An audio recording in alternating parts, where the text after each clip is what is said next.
ఏంది పంత్ బ్రో, అప్పుడే Lucknow super Giants కెప్టెన్సీకి resign చేసినావాట. ఇంకో 2-3 సీజన్లు చూడాల్సింది కదా.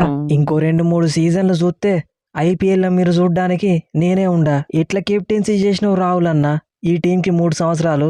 నీకంటే మంచిగానే చేసిన తమ్ముడు. ఏమైంది, నేను కెప్టెన్సీ చేసిన 3 సంవత్సరాలల్లా 2 సార్లు ప్లే ఆఫ్స్ కి తీసుకుపోయినా. ఒక్కసారి ఏదో మిస్ అయినందుకే మా ఓనర్ జరంతా గరమైండు. అందుకే సప్పుడేక ఈ ఢిల్లీ క్యాపిటల్స్కి వచ్చి కెప్టెన్సీ కూడా వదిలేసి ప్లేయర్గా ఆడుకుంటానా. నా పరిస్థితి కూడా గద అయ్యేటట్టున్నది రాహుల్ అన్న. ఇక నేను కూడా ఏదో టీంకి పోయి ప్లేయర్గా ఆడుకుంటా. తప్పు పంత్ అన్న. ఐపీఎల్ అనే హయ్యెస్ట్ ఎవర్ బిడ్డు 27 కోట్లు ఇచ్చి మన ఓనర్స్ నిన్ను తీసుకున్నారు. తీసుకోవడమే కాకుండా కెప్టెన్సీ కూడా ఇచ్చిళ్ళు. ఎంత నమ్మకం ఉంటే నీకోసం ఇంత చేస్తారు. అయితే ఏం చేయంటానో బదోని ఇప్పుడు నన్ను. టీం మంచిగా ఆడకపోతే నేనేం చేస్తా చెప్పు పంత్ అన్న. టీం విషయం కొద్దిసేపు పక్కకు పెడదాం. అసలు లక్నో సూపర్ జైంట్స్లకు వచ్చినాక నీ పర్ఫార్మెన్స్ ఏందో చూద్దాం. లాస్ట్ సీజన్ 14 మ్యాచ్లు ఆడితే 269 రన్స్ కొట్టినవు. అది కూడా జస్ట్ 133 స్ట్రైక్ రేట్తోని. అలా నువ్వు కొట్టిన ఒక సెంచరీ తీస్తే మిగిలింది 150 రన్సే. సరే పోనీ ఈ సీజన్ అయినా కంబ్యాక్ ఇస్తావు కావచ్చు అనుకుంటే మళ్ళా 14 మ్యాచ్లల్లా 312 రన్స్ మాత్రమే కొట్టినవు. మళ్ళా గదే 130 స్ట్రైక్ రేటు. ఒకసారి ఓపెనింగ్ వస్తావు, ఒకసారి వన్ డౌన్ వస్తావు, ఒకసారి బ్యాటింగ్కే రావు. నువ్వే గిట్లా ఆడితే మిగిలిన వాళ్ళు ఏం చేస్తారన్నా? నీకేం తెలుస్తుంది బదోని? ఒక ఐపీఎల్ టీంకి కెప్టెన్సీ చేస్తే తెలుస్తుంది ఎంత ప్రెషర్ ఉంటుందో. కెప్టెన్ కాకుండా ఉట్టి ప్లేయరే అయ్యేది ఉంటే నేను కూడా నీలాగానే పర్ఫార్మెన్స్ ఇస్తుండే. యాజ్ ఎ కెప్టెన్గా ఆడాల్సి వస్తుంది కాబట్టికే ఈ విధంగా ఫ్లాప్ అవ్వాల్సి వస్తుంది. అలాంటప్పుడు కెప్టెన్సీకి రిజైన్ చేయాలి. అందుకే కదా బదోని రిజైన్ చేసిన. గొడ్డు చాకరీ చేసినా కదా పంతు మన టీంని గెలిపియడానికి. లాస్ట్ సీజను 13 ఇన్నింగ్స్ ఆడితే 627 రన్స్, 48 యావరేజు. ఈ సీజన్ గదే 13 ఇన్నింగ్స్లల్లా 563 రన్స్, 43 యావరేజు. మనం గెలిచిన 4 మ్యాచ్లల్లా 2 మ్యాచ్లు పర్సనల్గా నేనే గెలిపించి player of the match award గెలిచిన. ఒక సెంచరీ చంపిన. లాస్ట్ 2 మ్యాచ్లల్లా సెంచరీలు మిస్ అయినాయి. ఇంకేం చేయాలి పంతు నేను? ఆస్ట్రేలియా టీం కోసం కూడా గింత చేయలే కదా. కరెక్ట్ మార్షన్న, మన టీంని గెలిపించడానికి నువ్వు శాయశక్తులా ట్రై చేసినావు. కానీ ఏం చేస్తాం, మనకు లక్ మంచిగా లేదు.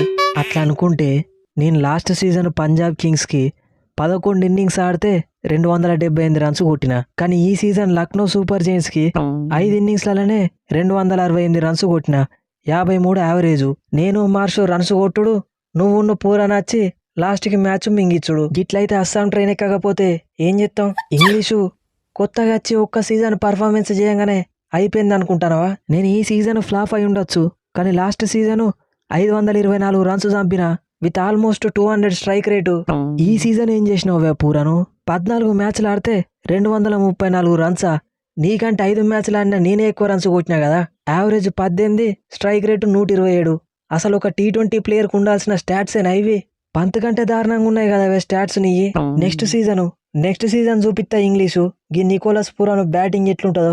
అది కాదువే పంతు, కోల్కతా నైట్ రైడర్స్ తోని 155 కూడా చేజ్ చేయకుండా సూపర్ ఓవర్ దాకా తీసుకుపోయినావు. సరే సూపర్ ఓవర్కి పోతే పోయింది.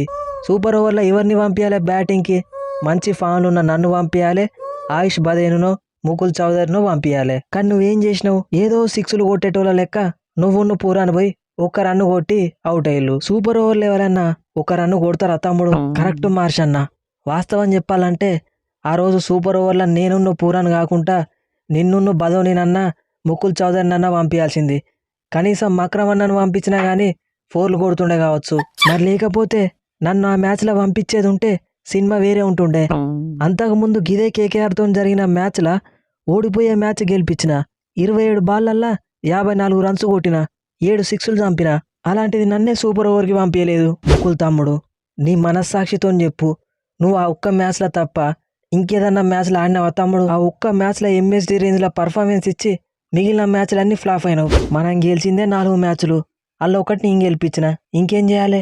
ప్రిన్సు, ఈ సీజన్ మన టీంకి ఏదన్నా పాజిటివ్ ఉన్నదంటే అది నీ బౌలింగే ప్రిన్సు. 14 మ్యాచ్లలో 16 వికెట్లు, అది కూడా 9 కంటే తక్కువ ఎకనామీ రేట్తోని. మళ్ళల్లా కింగ్ కోహ్లీని బౌల్డ్ చేసినావు చూడు, అదైతే బాల్ ఆఫ్ ద టోర్నమెంటు.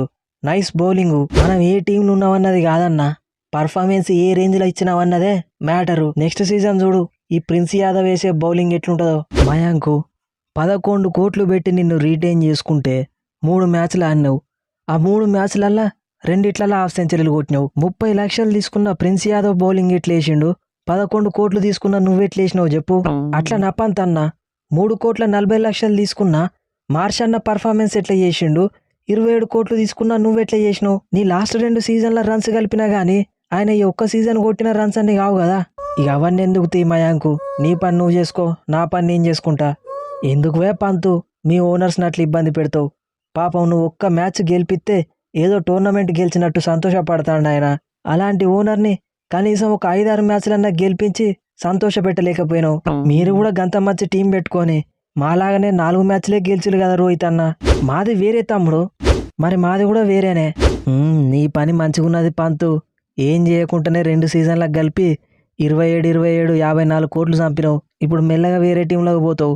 అట్లా కాదు రాహుల్ అన్న, మీరు ఇచ్చే పర్ఫార్మెన్స్కి మీరు ఏడిపోయినా ఖచ్చితంగా 15 కోట్లు వస్తాయి. నేను లాస్ట్ 2 సీజన్ల నుండి ఇచ్చిన పర్ఫార్మెన్స్కి ఖచ్చితంగా నాకు నెక్స్ట్ 3 సీజన్లు 5 కోట్ల కంటే ఎక్కువ ఎవరు ఇయ్యరు. అక్కడ వచ్చినా ఇక్కడ పోయినట్టే కదా, మరి ఇయ్యాలే కదా పంతు. నన్ను చూడు, ఏ టీంలోకి పోయినా ప్రతి సీజన్ ఖచ్చితంగా 500 రన్స్ కొడతా. ఓసారి ఓపెనింగ్ వస్తావు, ఓసారి 1 డౌన్ వస్తావు, ఓసారి మిడిల్ ఆర్డర్లు వస్తావు, ఓసారి బ్యాటింగ్కే రావు. కెప్టెన్సీ మంచిగా చేయకపోయినా గానీ రన్స్ కొడితే రెస్పెక్ట్ ఇస్తారు. చూడు, వచ్చే సీజన్ నేను ఏ టీంలో ఉన్నా గానీ మళ్ళా పాత చెప్రీ పంత్ బ్యాటింగ్ ఎట్లుంటుందో చూపిస్తా. ఒక పని చేయి పంతు తమ్ముడు, నువ్వు ఏ టీంలో ఉన్నా గానీ కెప్టెన్సీ నీ వల్ల అయ్యే పని కాదు గానీ సప్పుడేక వికెట్ కీపర్ బ్యాట్స్మెన్ లెక్క ఆడు. ఏందన్నా అట్లా అంటాను? ఇన్ని సంవత్సరాలు కెప్టెన్సీ చేసి ఇప్పుడు చేయొద్దంటే? పంతు తమ్ముడు, సీనియర్ ప్లేయర్లు చెప్పినప్పుడు వినాలే. నువ్వు లాస్ట్ సీజన్ మొత్తం కలిపి కొట్టిన 6లు 16, ఈ సీజన్ మొత్తం కలిపి కొట్టిన 6లు 11. నువ్వు లాస్ట్ 2 సీజన్లలో కొట్టిన 6లు మన వైభవ్ తమ్ముడు 2 మ్యాచ్లలో కొడతాడు. ఈ రేంజ్లో ఫామ్ డిప్ అయితే కెప్టెన్సీ కాదు కనబడకుండా పోతావు. కాబట్టి సప్పుడేగా కెప్టెన్సీ వదిలేసి ప్లేయర్గా పాత పంతుని బయటికి తీసుకురా. ఓకే రోహిత్ అన్న, నెక్స్ట్ సీజన్ ఇక నేను కూడా రాహుల్ అన్న లెక్క బ్యాటింగ్ మీద కాన్సన్ట్రేట్ చేస్తా. సో ఫ్రెండ్స్, ఈ స్పూఫ్ కనుక మీకు నచ్చితే మా ఛానల్ని సబ్స్క్రైబ్ చేసుకోండి, వీడియోని లైక్ చేయడం మాత్రం మర్చిపోకండి. సో చాలా మంది వీడియో పెట్టిన వెంటనే అన్న ఆర్సీబీ స్పూఫ్ చేయి, సిఎస్కే స్పూఫ్ చేయి అని అడుగుతున్నారు.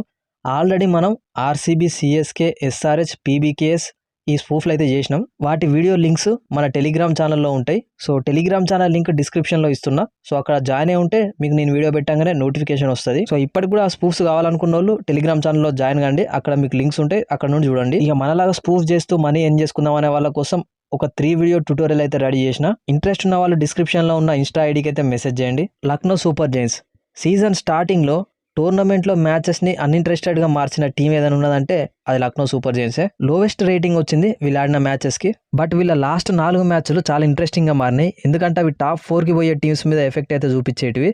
ప్లస్ అదే టైంలో Mitchell Marsh and Josh Inglis కూడా ఎక్సలెంట్ పర్ఫార్మెన్స్ అయితే ఇచ్చిళ్ళు. But Nicholas Pooran and Rishabh Pant form అయితే వాళ్ళ పర్ఫార్మెన్స్ ని ఫేడ్ అవుట్ చేసి పడేసినాయి. సో రిషబ్ పంత్ అయితే ఒక మంచి డెసిషన్ తీసుకున్నాడు, కెప్టెన్సీ నుండి స్టెప్ డౌన్ అయ్యి. ఖచ్చితంగా వేరే టీంలకి కొద్దిగా తక్కువ ప్రైస్ కి పోతే పంత్ మంచి పర్ఫార్మెన్సెస్ ఇచ్చే ఛాన్స్ అయితే ఉంది. లక్నో సూపర్ జైంట్స్ మంచి పొటెన్షియల్ ఉన్న టీము, ఏ టీంనైనా వీళ్ళు ఈజీగా బీట్ చేయగలుగుతారు. ముఖ్యంగా వీళ్ళ బ్యాటింగ్ మొత్తం ఫారినర్స్ మీద డిపెండ్ అయి ఉంటుంది అండ్ బౌలింగ్ మొత్తం ఇండియన్ బౌలర్స్ ఉంటారు. ఇది ఒక మంచి స్ట్రాటజీ. వీళ్ళ టీంలో నాకు నచ్చని విషయం ఏంటంటే వీళ్ళ ఓనర్స్ లక్నో సూపర్ జైంట్స్ ని చాలా సీరియస్ గా తీసుకుంటారు. అఫ్ కోర్స్ ఎవ్రీ ఓనర్స్ తీసుకుంటారు కానీ మరి ఇంత సీరియస్ గా ఎవరు తీసుకోరు. సో దాని వల్ల కెప్టెన్ మీద అండ్ ప్లేయర్స్ మీద అడిషనల్ ప్రెషర్ అయితే ఉంటుంది. కోచింగ్ అండ్ సపోర్ట్ స్టాఫ్ లో అంత మంచి ప్లేయర్స్ ని పెట్టినప్పుడు వాళ్ళకే వదిలేసేయాలి. మేబీ సీజన్ సగం అయిపోయినాకనో మొత్తం అయిపోయినాకనో రివ్యూ చేస్తే బాగుంటది. బట్ ప్రతి మ్యాచ్ కి అక్కడనే ఉండి రివ్యూ చేయడం అన్నది అడిషనల్ ప్రెషర్ అయితే క్రియేట్ చేస్తుంది. ఎగ్జాంపుల్ గా మీరు కేకేఆర్ ని చూసుకోవచ్చు. వాళ్ళు ఫస్ట్లో చాలా మ్యాచెస్ ఓడిపోయినా కానీ మళ్ళీ కంబ్యాక్ అయితే ఇచ్చిళ్ళు. వాళ్ళ ఓనర్స్ అసలు గ్రౌండ్లో కనిపించారు. నెక్స్ట్ సీజన్ అయినా లక్నో సూపర్ జైంట్స్ కంబ్యాక్ ఇస్తుందని మీకు అనిపిస్తుందా? కింద కామెంట్ సెక్షన్లో చెప్పండి. నెక్స్ట్ వీడియోలో మళ్ళీ కలుద్దాం. Thanks for your love and support.